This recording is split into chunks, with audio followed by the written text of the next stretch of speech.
Halo. Good morning, advance congratulations kathar saho. Good morning. Advance congratulations. Atumi nang ring body. Nangli fan congratulations na pi fasin ay Acha. Misen bo, nangli, hai bo. Misen nang lita haibo.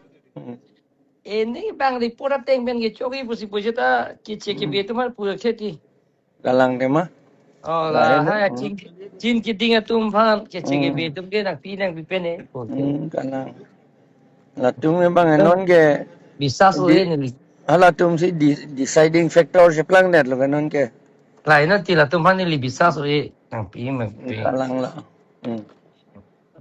Nang li ete dah ke kosong lah. Bang atu itu misen musipu Misen nili karjilong tanang liye. Singhason ta misen da MP puda dak coba yat kok pusi puge. Ala ni ceklem olo. Ni poisa da pilo sida nang coba yat pusi pu MP da. Ke jok ke nang li pasti nang jok ata. Lapu lo ni pilo ni rako.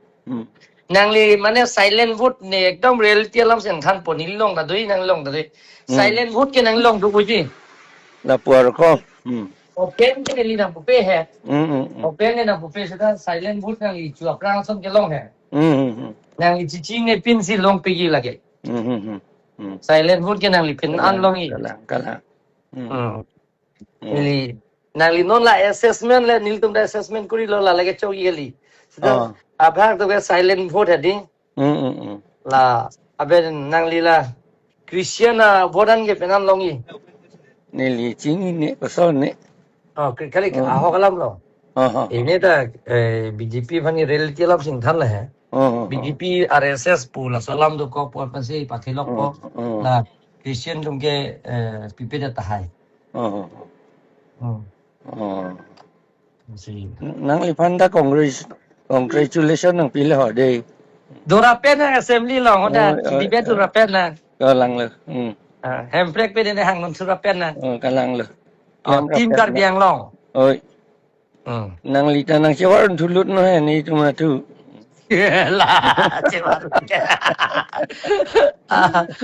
Thara sang ho jin La si claim rapet unjian te. Nang cewar te. Ada Sita ji. Ala angtong tum ke nililong si na charap tu nala dhone sorong phar pen angtong ke. Acha.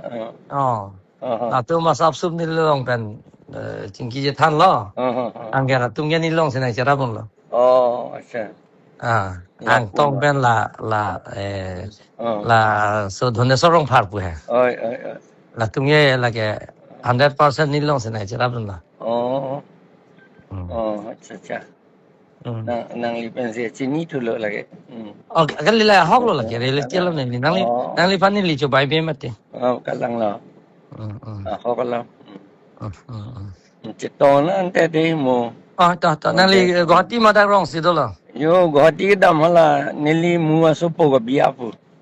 Nili dah Guwahati non ke bali pu. Orang mo cetong na. Cetong na. Penap kali dah nang li hemang pu. Ita. Sanang yun pu. Nang yun no. Adab deh anda. Adab lo bang pu.